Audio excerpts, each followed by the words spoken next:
Olá, vamos começar agora bate-papo com amigos de hoje, dia 12 de dezembro de 2020.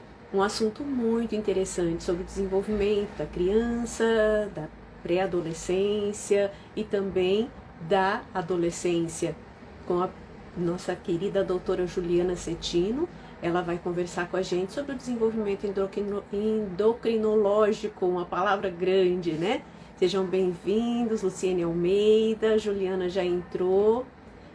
Vamos aqui começar a nossa live de hoje, tão gostosa. Sejam todos bem-vindos. Vamos lá, Luciana, Juliana.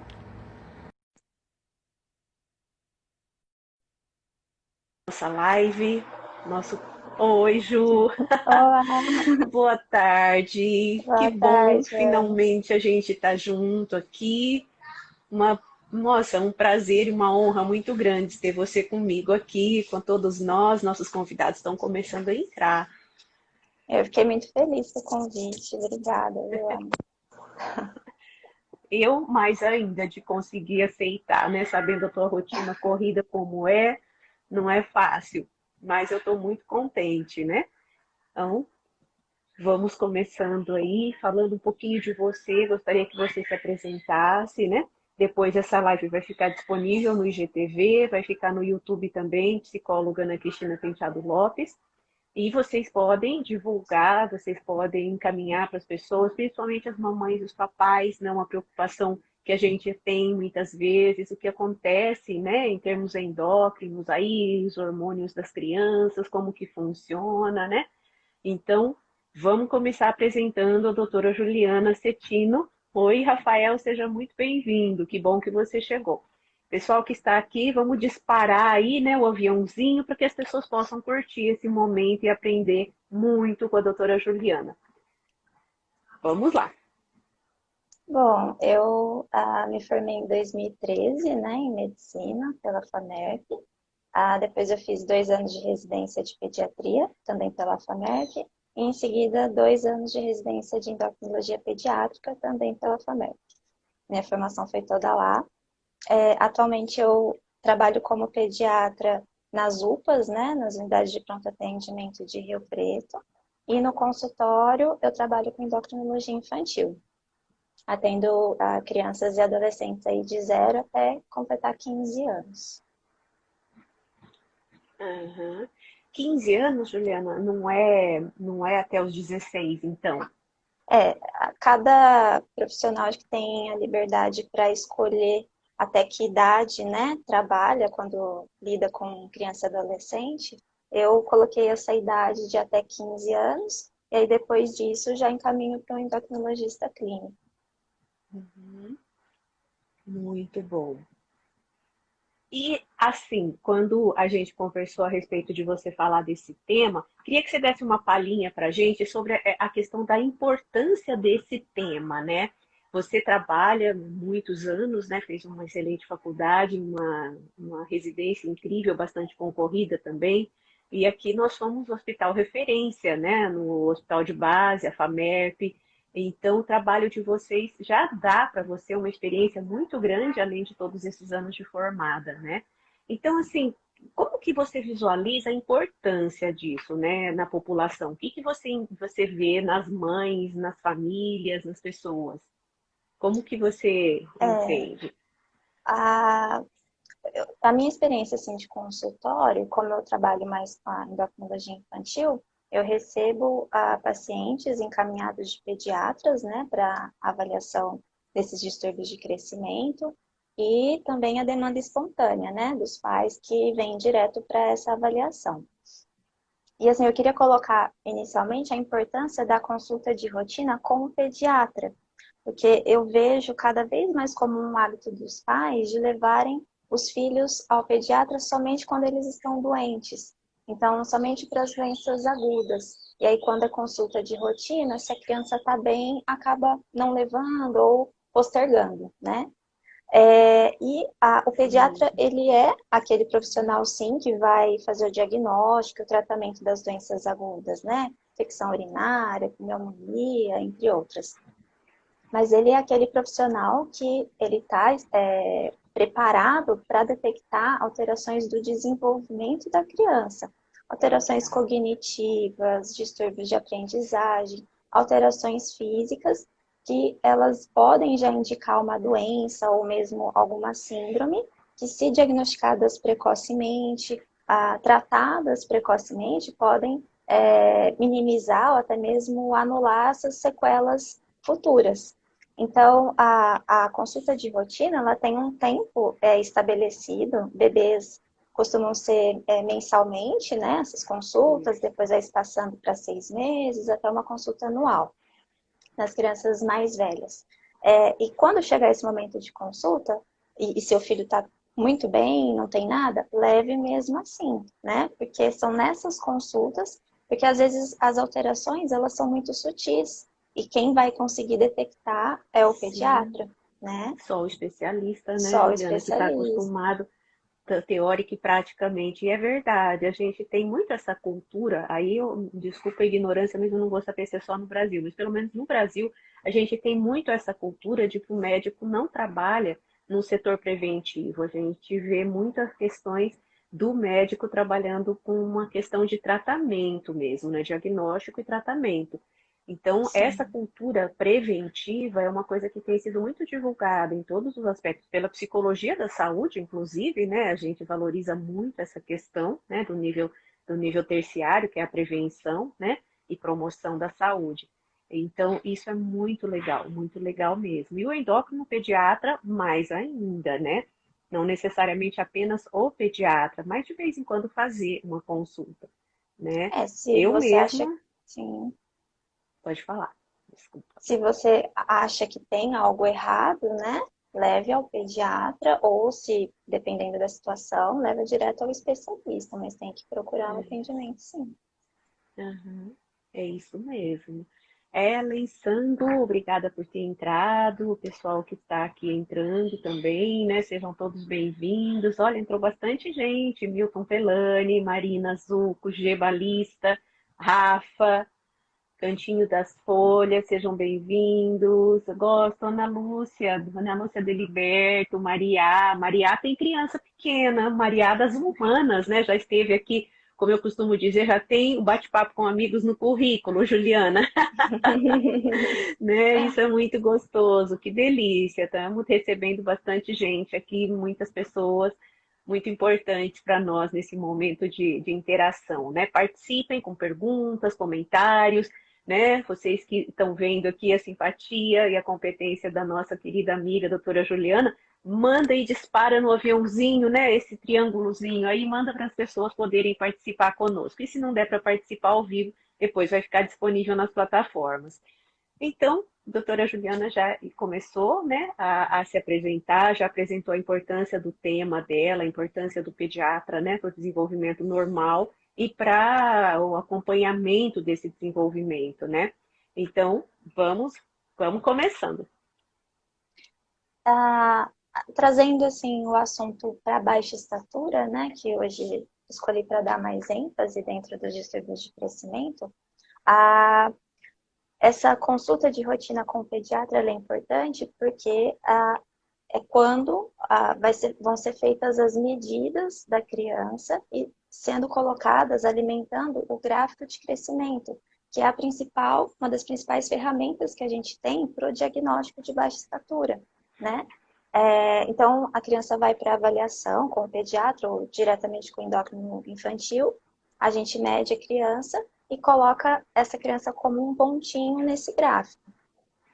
Olha quem Conforme. acabou de entrar! Que delícia, Samanta! Desculpa, Ju, tive que interromper, mas sua colega, grande amiga Sim. nossa, que a gente adora, Samanta, seja bem-vinda.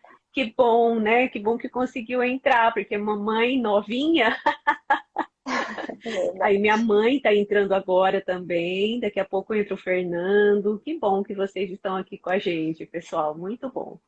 Desculpa, interrompi mesmo. Tami Moraes está mandando um coraçãozinho pra gente aqui também. Seja bem-vinda. Vamos lá. Juliana, olha, eu sou assim, eu converso com todo mundo, viu? Quando o pessoal Sim. vai entrando, eu adoro, eu fico tão feliz cada nome que eu vejo. É isso mesmo, né? Então, Samantha, com certeza, vamos participando, né? Já aproveitando a colega que fala sobre um assunto muito importante, então participem mesmo. Pode mandar perguntas aqui que eu vou ajudando para não interromper muito a Juliana, mas a gente vai mandando as perguntas e à medida do possível ela responde para nós, né, Ju? Sim, claro. Então tá bom. Então, o que eu estava dizendo sobre o gráfico, é, a gente coloca essa criança, representar a altura dela como um pontinho nesse gráfico, então quanto mais medidas no gráfico, melhor para uma avaliação, né?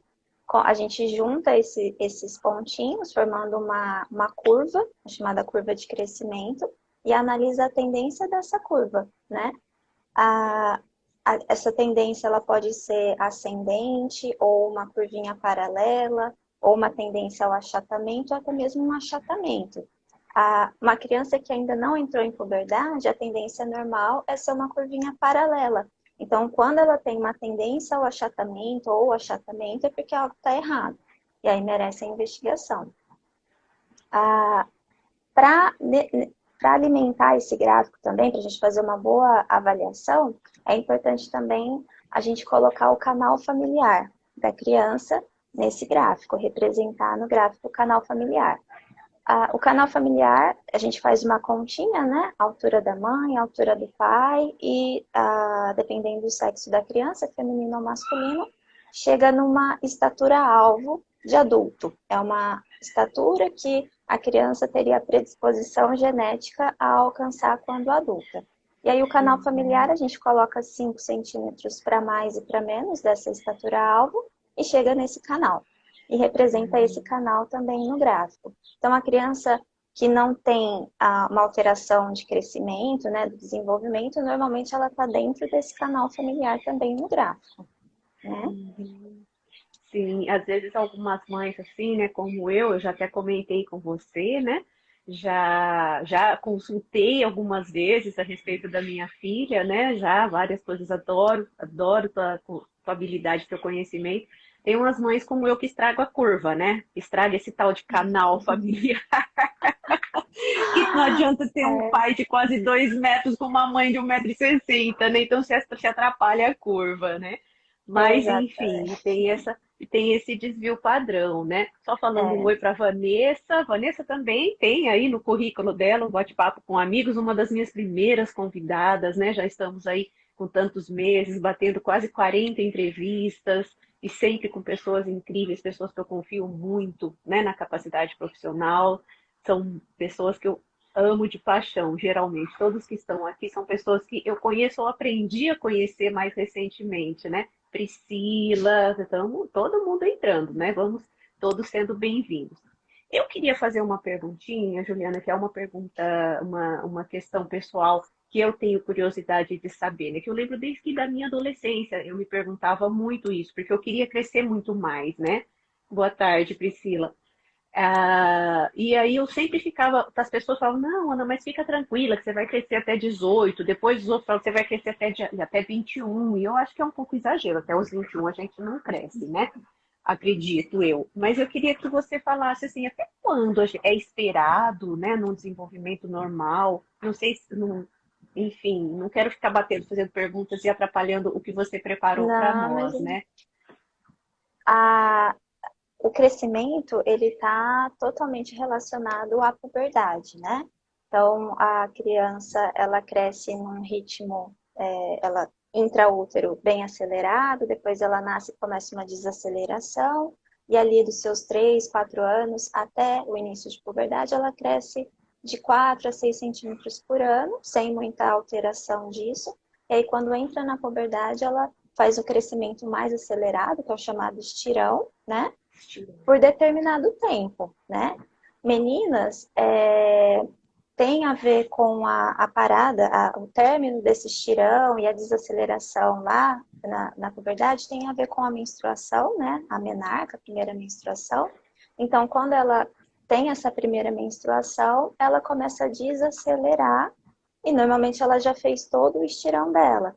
Então, se a menina menstrua ali com 12, 13 anos, ela vai ter ainda um crescimento final, isso varia muito, né, de pessoa para pessoa, mas 7, 8 centímetros ela ainda cresce depois que teve a primeira menstruação. Isso pode levar 1 ano, 2 anos. Então, o término de crescimento é difícil a gente estabelecer, mas normalmente 2, 3 anos depois que teve a primeira menstruação na menina, né?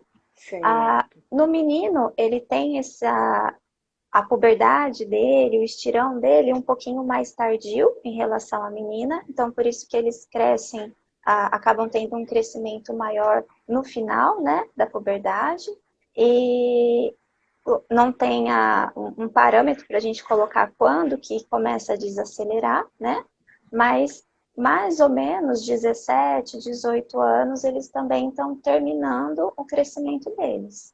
É mais Sim. tardio do que na menina. É interessante a gente observar na época dos nossos filhos essa questão, né? Tem um momento que as meninas são altas, né? E os meninos parecem todos meio baixinhos. Aí, de repente, eles explodem. A gente fica, às vezes, Sim. 4 meses sem ver, né? Porque não é mais como criança que a gente vê bastante as crianças da escola, né? Dos filhos. E aí, de repente, você olha aquele rapazinho lá no primeiro, segundo colegial, meu Deus, ele tá assim, super compridão, né? Mesmo sobrinhos, a gente vê isso também, né? É É isso bem mesmo. interessante mesmo esse desenvolvimento da altura, né? Sim. Muito legal, muito bom. Pode continuar, desculpa. Nossa, que esse assunto eu gosto muito, né? A questão da estatura é uma coisa bem interessante, porque as pessoas querem ser altas, né? Parece que as mulheres, essa questão cultural, muitas vezes, a mulher alta, magra, de 1,60 m, isso é uma prisão, um aprisionamento, né? Então, não Sim. existe qual é a altura ideal, né? Eu acho que você, como médica, pode bem se posicionar dessa forma. A altura ideal é a altura saudável, é a criança, o jovem ter, né, a saúde e crescer até aquele nível que geneticamente, de uma certa forma, ele pode crescer, né? Aí depois vão ter as questões que alteram isso, mas a altura Sim. ideal não é a moda que dita, né? Somos, Não, somos o que podemos ser, né? Somos quem podemos ser. exatamente. Essa questão do canal familiar, né, que é bastante importante para falar qual altura a criança vai ter quando adulta, né, no final, eu vejo bastante comparação, né, os pais às vezes levam direto no endócrino porque acham que o filho é baixo, comparando ele com outras crianças da mesma idade e sexo, né? Mas não levam em Uhum, consideração o canal familiar. Então, por exemplo, seu filho tem uma mãe de 1,55 m e um pai de 1,65 m, um pai mais baixo. E você está comparando com uma outra criança, um outro menino, por exemplo, cuja mãe tem 1,70 m e o pai tem 1,90 m. Então, o canal é totalmente diferente. O canal familiar da outra criança é bem mais alto, né?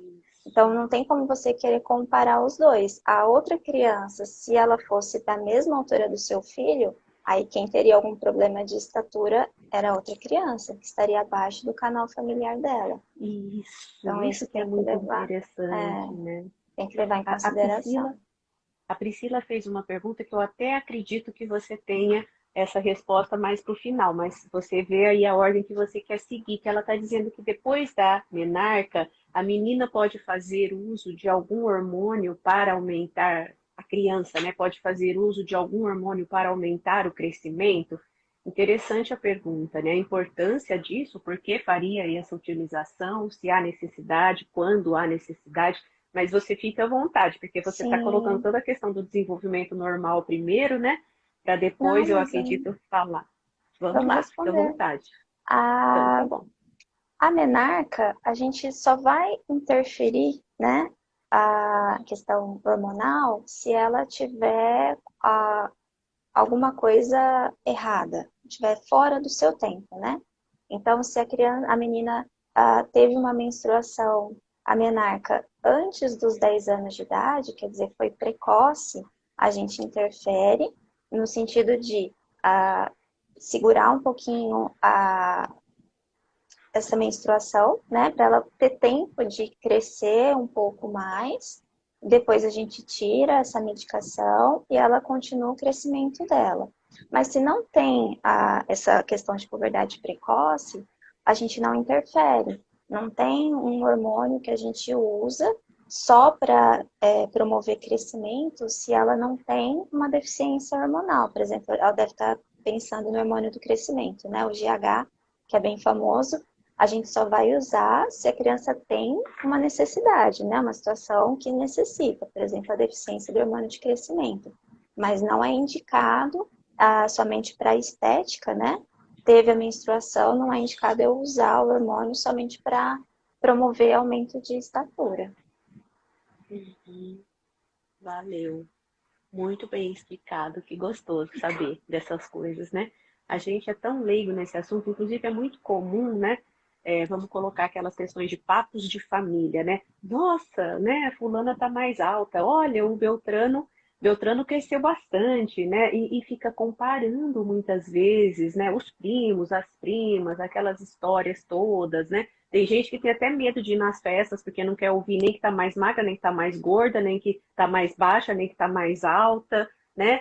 Quer saber se vai ter mais um filho, se tá namorando, se não tá, se vai casar esse ano, se vai casar ano que vem. Então, são todas essas questões que as pessoas não sabem a respeito disso, né? Não tem como você ter uma criança mais alta ou mais baixa, fugindo muito desse padrão familiar, né? O Sim. pessoal está entrando, continua entrando, Vitor, né? Seja muito bem-vindo. E a Priscila, pelo jeito, ficou satisfeita, está agradecendo a sua resposta. Eu espero ter respondido a questão dela. Eu vejo bastante isso também no consultório, essa preocupação dos pais em relação às outras pessoas, né? Tem mães que trazem a criança porque as pessoas estão dizendo que ele está mais baixo, né? Se preocupa Isso. bastante com o que o outro está pensando do seu filho, mas as pessoas não sabem o canal familiar do filho, né? O momento em que ele se encontra, se ainda não entrou na puberdade, se entrou, que tem tudo a ver com o crescimento, né? Eu vejo bastante isso. Isso. Uhum. A Tami está falando aqui que ela tem muito orgulho de trabalhar com você. A Tami, Tamires, um abraço, Tamires. que gostoso. É uma coisa muito assim, vocês trabalham também com estatura e peso, né, Juliana? São duas situações que são muito, que judiam muito, principalmente da adolescência, né? Os meninos, as meninas um pouco mais, pela cultura que a mulher tem que ter um padrão X ou Y, né? Até de feminilidade ou não. Então, são dois assuntos que o endócrino pediatra, né, trabalha muito e acaba visualizando muitas questões emocionais, muito sofrimento dessas mães, dessas crianças, né? Como você disse, que vai às vezes ao Sim, médico porque alguém, né, deu esse pitaco, esse palpite, e nem sempre essa pessoa é médica, nem sempre essa pessoa conhece toda essa avaliação que você está se posicionando, né, desde o começo da live, para dar esse palpite, né? É bem interessante. Mesmo a gente que às vezes é especialista em psicologia, acredito que você também, em família, acredito que você não fica falando para a pessoa num momento de confraternização, né? Se você tiver que falar, né? Aí vai uma orientação, pelo menos da minha área, que é a psicologia, né? Espere, né? Vá, faça uma avaliação, tente entender melhor o assunto, antes de conversar com uma mãe, um pai, um tio a respeito disso, né? Porque senão só vai causar sofrimento. Então, acho que a gente, às vezes, quando vai conversar, a gente precisa questionar por que eu estou querendo falar isso para essa pessoa, né? exato. Eu vejo também os pais muito preocupados, angustiados, né, ansiosos, e a criança, na maioria das vezes, uma criança menor, né, 5, 6 anos, ela não liga para a altura. Crianças que já têm, né, o diagnóstico da baixa estatura, a baixa estatura não limita ela consegue brincar, interagir com as outras crianças e ela não está preocupada, mas os pais muito preocupados, muito angustiados. Mas aí isso começa a ficar diferente próximo da puberdade, né? Os pré-adolescentes, adolescentes, a gente já vê uma inversão. Eles realmente muito preocupados porque aí tem toda a questão da escola, né? Comparação entre eles mesmos. Então, e eu vejo mais isso nos meninos. As meninas que têm a baixa estatura e que por algum motivo, mesmo tratando, vão ficar ali em torno de 1,50, 1,55, elas não ficam tão preocupadas. É uma altura razoável para elas. Agora, meninos que mesmo a gente tratando não vão passar de 1,70, às vezes ficar até mais baixinho, 1,65 por aí, eles são muito preocupados, muito angustiados e a, tudo tem a gente encontra limitação, né? O tratamento a gente tenta fazer o máximo para que ele chegue pelo menos no canal familiar dele. Mas quando isso não acontece, a gente vê uma frustração muito grande, principalmente em meninos. Ah, interessante, interessante, né? Que também às vezes são vítimas, né? O homem tem que ser mais alto, é esperado isso, né? Inclusive Exato. existe uma cultura de que a mulher tem que escolher um homem mais alto que ela, né? E eu fico questionando assim, de onde isso vem? Às vezes tem algumas coisas, quem souber aí me avisa, né? De onde vem essa cultura que a gente não pode namorar um homem mais baixo, de que a gente não pode namorar um homem da mesma altura, né? As mulheres. E isso aprisiona também, né? Aprisiona. Os homens têm os sofrimentos deles também, né? As inseguranças em relação a uma série de questões. E você posicionou muito interessante isso, né, Ju? A questão da altura para eles é um sofrimento. Sim, bastante. Gera muita insegurança, baixa autoestima. Desculpa, pode. Não, é isso mesmo. É o que eu Uhum. mais tenho notado, né? A menina ainda, a, se a mãe, o que eu mais vejo, a menina ela quer pelo menos, não generalizando, né? Mas a grande parte delas, o que eu mais vejo é que elas querem pelo menos passar a estatura da mãe. Ficando um pouquinho mais alto que a mãe, para elas tá bom, né? O Sim, menino, sim. ele quer passar o pai, mas não só isso. Se ele acredita que o pai não é tão alto, né, em relação à população, ele quer uma altura bem maior. A menina também tem a questão do salto, né, que ela pode usar, né, se gostar, né, então dá uma minimizada no que, na estatura depois, né, se ela usar bastante salto, acaba para ela ficando bom, né, agora o menino não tem isso. Uhum. É verdade. Muito interessante. Eu sempre fui muito fã dos saltos, adoro as plataformas,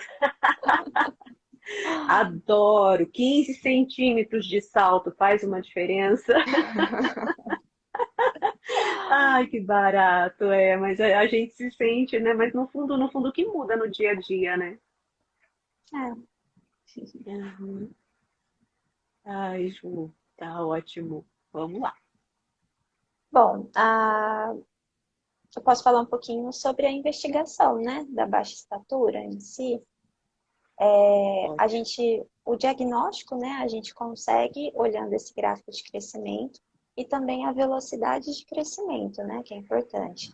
Essa velocidade de crescimento a gente só vai conseguir medindo. Então, daí mais uma vez a importância da consulta de rotina, né? São as medidas que o pediatra ou o endócrino faz durante os retornos, que a gente consegue estabelecer a velocidade com que a criança está crescendo.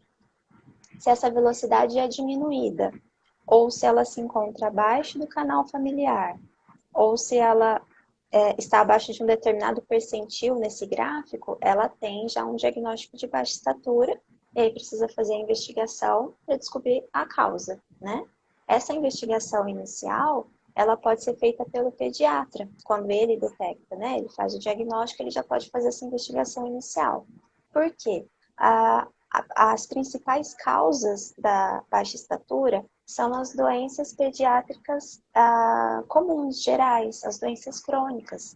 Então, doenças do trato gastrointestinal, doenças cardíacas, anemia, desnutrição, né, entre outras, elas interferem diretamente no crescimento e causam a baixa estatura.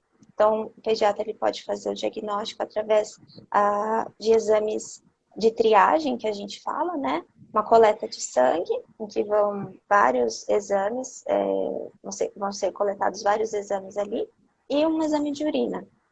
E aí tenta encontrar um diagnóstico de doença crônica que ainda não foi feito, né? Encontrou o diagnóstico, faz o tratamento quando possível, ou encaminha para o especialista, dependendo da doença.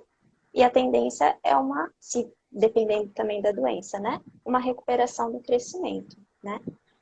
Não encontrou essa causa, ou encontrou uma causa endocrinológica, aí encaminha para o endócrino. E às vezes, quando não tem essa investigação do pediatra, a gente faz essa investigação inicial no consultório também, né? Dentro dessas causas endocrinológicas, elas são raras, se a gente comparar com as pediátricas gerais, né? São causas mais raras. E a endocrinológica mais comum é o hipotireoidismo, a doença da tireoide, né? Que eu acho que é bastante conhecida, assim, pela população, né? O hipotireoidismo é uma doença, na maioria das vezes, autoimune, né? Então, se produz autoanticorpos contra esse tecido da tireoide, levando a uma falência gradual dessa glândula até uma falência total e a diminuição do hormônio da tireoide. E ele está totalmente relacionado ao crescimento. Então, falha a tireoide, falha o crescimento, né? Então, essa criança, ela pode ter sintomas do hipotireoidismo, né? Os sintomas mais comuns, a fadiga, unhas quebradiças, a constipação intestinal, a queda de cabelo, né? Mas ela pode não ter nenhum desses sintomas e apresentar somente a parada de crescimento. Uma queda da velocidade de crescimento bastante acentuada até parar de crescer, né? E aí o diagnóstico é feito com um exame simples de sangue, né? Você faz. E o tratamento também é simples, né? É só tomar o hormônio em formato de comprimido, em jejum todos os dias, a doença é controlada e a criança volta a crescer e recupera o crescimento. Então, é a principal causa e é um tratamento mais simples, né, de ser feito. Você vê que é interessante, eu volto ao comecinho da sua live, quando você disse da importância da criança continuar, mesmo após o puerpério, né, a fazer sua consulta anual, né, cada ano, até entrar na puberdade, aí às vezes, né, já procurar um endócrino e fazer uma consulta, né, para ter todo esse conhecimento e ajudar o filho, né, lidar com as suas limitações, conhecer as suas limitações e conhecer também as suas enormes qualidades, né? Aqui nós temos um testemunho, Juliana. A Luciane Almeida está dizendo que a menstruação da irmã dela veio aos 7 anos, né? E que ela tomou hormônio para retardar a continuidade, eu acredito, da menstruação. E aí ela conseguiu crescer até 1,49 m, né? Um testemunho que ela está dando para nós aqui. A Ângela Barbosa entrou, seja bem-vinda. Eu estava segurando na pergunta, não tinha visto que tinha entrado mais gente. Que Essa gostoso. questão que ela colocou, né, da menstruação, provavelmente então foi uma puberdade precoce, né? Teve a menarca aos 7 anos, deve ter usado o hormônio para retardar, né? Então bloquear essa puberdade. Isso deu tempo dela voltar a fazer o crescimento dela normal. Depois tirou a medicação, ela continua a crescer ainda um pouquinho, retorna a menstruação, né? Depois de alguns meses, e aí a altura final acabou sendo em 49. Só é interessante a gente saber se acabou ficando dentro do canal, né? Do canal familiar, esse 1,49. Sim, uhum, exatamente. Muito bom. Que é o Obrigada objetivo, pela... né? Isso. Obrigada pela participação, Luciane, desculpa. Vamos lá. Bom, a gente pode falar, tem uma outra causa que é que as endocrinológicas são raras, né? Então, o hipotireoidismo é o mais comum. Depois tem uma outra causa que é rara, né? Mas dentro das endocrinológicas ela acontece, que é o chamado hipercortisolismo. Que é isso? O que a gente mais vê é uma causa exógena, então o uso de medicamentos baseados em corticoide, né?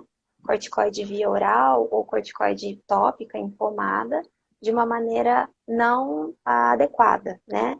não prescrita pelo médico. Então, existem doenças que necessitam realmente do uso, às vezes até prolongado, em doses maiores dos corticoides, mas são doenças específicas e que o pediatra ou o especialista, dependendo da doença, né, eles vão prescrever. Mas o que não se deve é usar esses medicamentos baseados, né, em corticoide sem prescrição médica, porque eles interferem totalmente no crescimento. Se é uma criança que não necessita, né, não é uma doença específica que necessita, e usa de maneira prolongada e dose excessiva, ela pode parar de crescer. Da mesma forma que o hipotireoidismo, aquela tendência à curva de achatamento e diminuir a velocidade de crescimento e parar de crescer por conta do corticoide, né? Sim. Eu acho que a nossa população, inclusive eu, é um pouco leiga, né? O corticoide, ele é que tipo de medicação? Por que às vezes as pessoas utilizam de forma indiscriminada, Juliana? O corticoide, ele é um anti-inflamatório bem potente, né? A dexametasona, prednisona, prednisolona são os mais comuns. A pomada de corticoide eu vejo bastante para em dermatites, né? Em alterações de pele, reações alérgicas, e às vezes a mãe, né, o responsável pela criança não tem aquele conhecimento de que pode, por exemplo, ser usado por 5 dias. E aí viu que melhorou, acaba estendendo esse tratamento por conta própria, e isso causando o excesso, né, de corticoide na criança. Sim, São mais interessante. anti-inflamatórios, mais para uso anti-inflamatório, né? Alguns desses são usados muito para garganta, né? Inflamação de garganta. Eu Isso. já ouvi alguns nomes. É É. interessante. Uhum. É legal porque às vezes para você isso é tão beabá, tão básico, né? E para a gente fala, mas quais são as medicações, né? Que tem esse produto, né? Esse Isso. corticoide. Corticoide. Esses Isso. são E aí, muitas pomadas que a é, gente vê, às vezes em associação, né? Vem o corticoide como anti-inflamatório, por exemplo, um antibiótico, né? E aí a pessoa não sabe que tem corticoide ali junto, usa, viu que melhorou, acaba usando por um tempo mais prolongado, sem saber que pode estar prejudicando, né?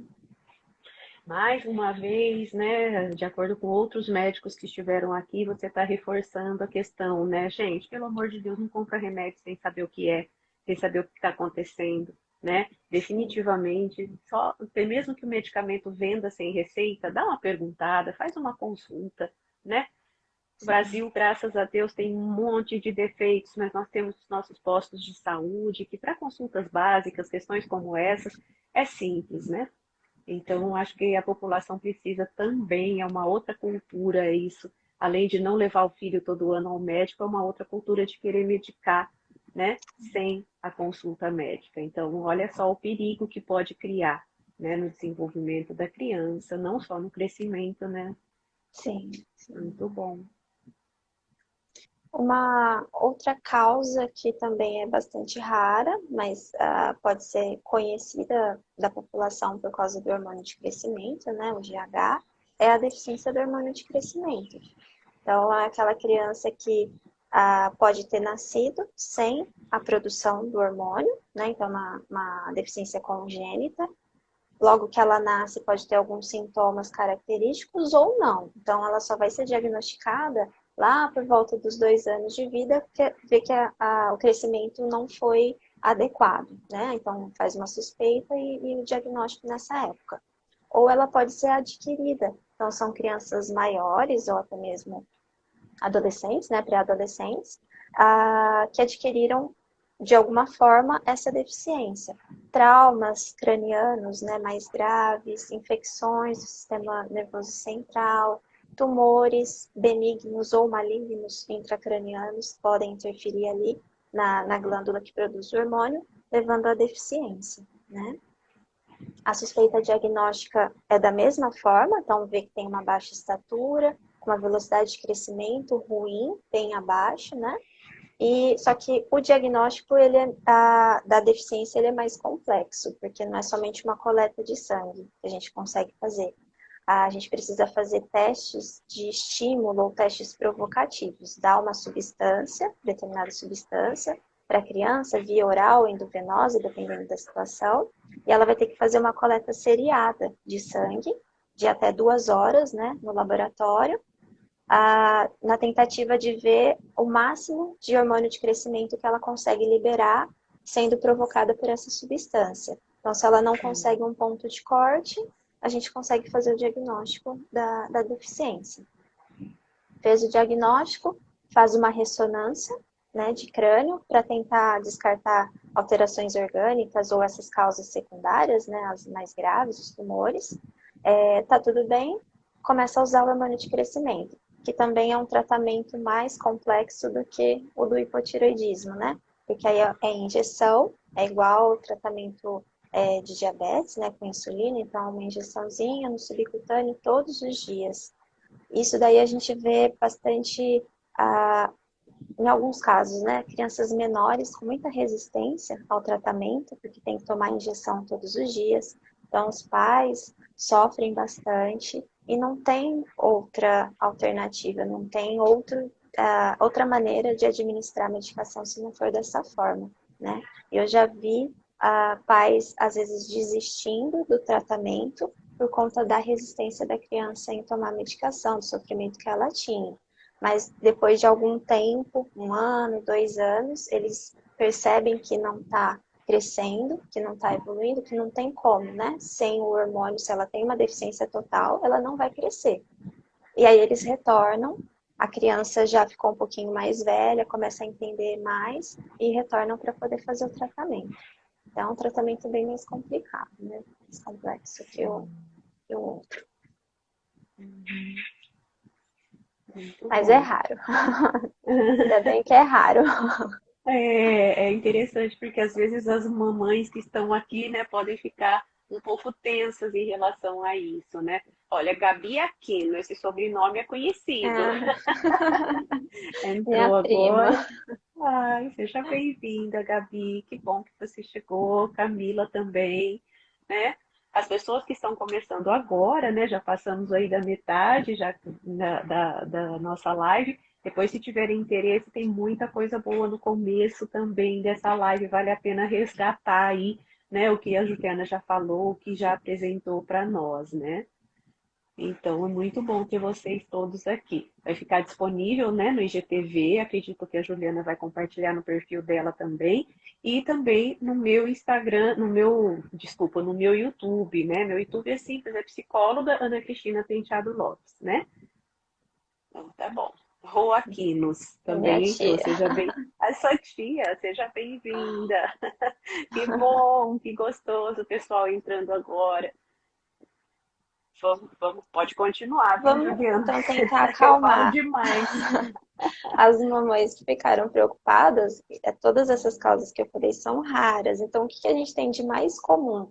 Primeiramente, as doenças crônicas, né? Que são mais simples, na maioria das vezes, né? De serem tratadas. E o mais comum que a gente tem é a criança não ter baixa estatura quando vem para avaliação, né? A gente coloca no gráfico, vê a velocidade de crescimento e está tudo adequado. Foi só uma percepção dos pais, podem ter feito essa comparação com a outra criança, né? A questão do canal familiar.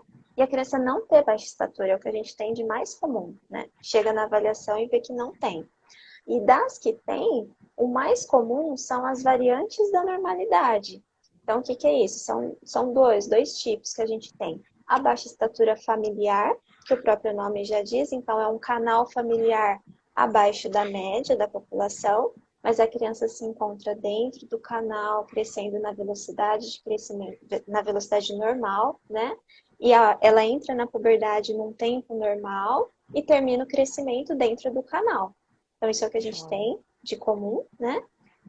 E o outro tipo é a baixa estatura constitucional.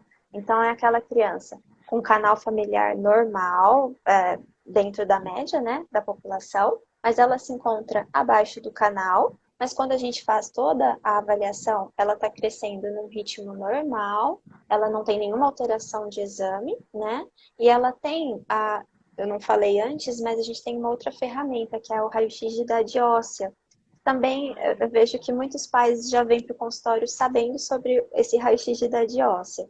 Ou porque o pediatra pediu, ou porque o coleguinha já fez esse raio-x.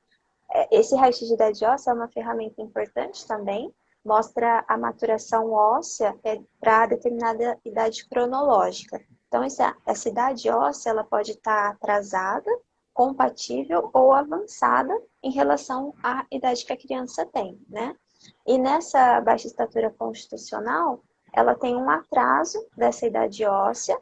Quando ela chega na puberdade, a puberdade dela é um pouquinho atrasada em relação à média, e normalmente um dos pais também teve uma puberdade mais atrasada. Com esse atraso de idade óssea, ela consegue fazer toda uma recuperação de crescimento na hora que entra na puberdade, faz o estirão bom de crescimento e fica dentro do canal, né? Então não precisa de tratamento, nada, só um acompanhamento e descartar todas as outras causas, mas é o que a gente tem de mais comum, né? São essas duas. Isso, a gente ouve falar muito mesmo desse raio-x, né? A minha filha fez também, né? Se não me engano, até você comentou comigo alguma coisa sobre esse exame, né? E ela realmente acabou fazendo para a gente entender, né? Isso Sim. daí. Hoje ela tá 4, quase 5 centímetros mais alta que eu, né? Que como Ah, você que mesma bom. disse, as meninas muitas vezes é o que elas querem, né?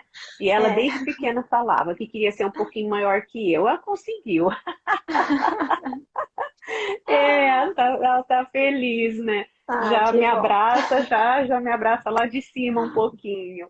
E era uma preocupação dela isso, né? Mas é Sim. muito, muito legal. Deixa eu falar uma coisa. Tenho a impressão que entrou uma pessoa que você conhece. Você conhece a doutora Eliana Cabreira, professora? Sim, conheço. Acabou de entrar agora. Também é uma médica que tem no currículo bate-papo com amigos. Olha que gostoso, né? Certeza que ela entrou porque ela deve ter reconhecido seu nome, né? Tantos anos que a Eliana dá aula lá na FAMERP, né, Eliana? Seja bem-vinda, adorei ver você entrando aqui com a gente. Então, vamos continuar. E que eu fico preocupada. Começa a chegar perto de 50 minutos, eu já falo, Ana, fica quieta. Para, que vai atrapalhar o convidado. É, Não, mas eu acho que deu para esclarecer, né, quais são as principais causas, né, e que a gente sempre tem que pensar naquilo que é mais comum e menos grave, né, não criar uma ansiedade em cima daquilo, pensando que é algo mais grave, né. Primeiro passa pela avaliação, e a maioria das vezes vai ser algo muito tranquilo, né? Às vezes nem ter a baixa estatura, tá com um crescimento normal, né? Só levar o pediatra para que a gente consiga essa tranquilidade, né? Porque normalmente uma medida, um tempo, um intervalo de medida bom para a gente fazer essa velocidade de crescimento são 3 meses. A consulta com o pediatra na criança mais velha acaba sendo anual, né? Nesse tempo, pode ser que os pais percebam um crescimento mais deficiente, mas é bem difícil, né? Perceber isso, só se for algo muito acentuado. Então, dali um ano, o pediatra vai fazer essa medida, ele vai conseguir ver a velocidade de um ano e já detectar se tem algo errado ou não. ótimo. E assim não perde tempo, né, para Não não perde causar outros tempo. problemas. E eu queria aproveitar, Juliana, e fazer uma pergunta. Quando a criança é pequena, que ela tem uma curva que está lá em cima, né? E aí, às vezes, o pediatra vira e fala, nossa, essa criança está com 95% na curva, vai ser uma criança alta e tudo mais. E aí, de repente, no final das contas, quando essa criança já é um adolescente ou um jovem adulto, esse 95 teve uma diferença. Eu não sei nem direito como formular essa pergunta para você, mas acho que você consegue me entender melhor do que eu consigo Sim. explicar a pergunta, né? Essa mudança no gráfico, né, a partir de 10, 9 anos, 8 anos, ela está relacionada a fatores ambientais também, a alguma questão de do que poderia ser? Bom, a criança, ela nasce, a grande maioria nasce com um peso, uma estatura adequada para a idade gestacional, né? E se ela nasce um pouquinho abaixo ou um pouquinho acima, a tendência é, nos 2 primeiros anos de vida, ela fazer uma recuperação de canal. Então, a tendência é ela entrar no canal da família. Então, se for um canal alto, ela vai ficar ali sempre, percentil 90, 95, até entrar na puberdade, né? E o que a gente espera? Entrou na puberdade, fez um bom estirão, vai continuar nesse percentil 95, 90, 95 dentro do canal. Crianças que às vezes não se enquadram, né, não conseguem ficar dentro do canal familiar desde pequenininha, podem, dependendo, fazer a recuperação no período da puberdade. Ou não, é uma criança que cresceu bem, mas aí de repente não fez um estirão muito bom, por algum motivo, alguma doença ou alguma outra alteração, e aí que ocorre essa queda de percentil, né? Às vezes o que interfere bastante são fatores nutricionais. Então eu vejo criança, por exemplo, com sobrepeso e obesidade, elas acabam ficando num percentil alto de altura, 90, 95, até mesmo acima do canal familiar, mas aí entra na puberdade, faz o estirão, termina o crescimento, a tendência é cair, né? Tem essa variação, dependendo da época e do momento que ela tá, de puberdade ou não.